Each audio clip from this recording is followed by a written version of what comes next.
Hello mga ka-workout. Ngayon nga ako ay mag-i-exercise na naman. Magbubuhat ako nitong aking ginawang barbell. Ngayon naman lang ako nakapag-vlog kasi madami ng aking trabaho dito sa aming lugar.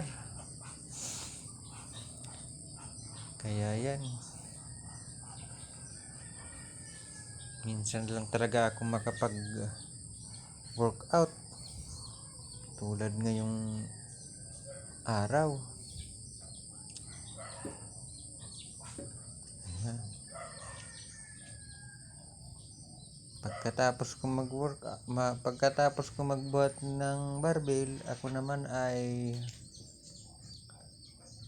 magpo-push up ako guys ng ilang push ups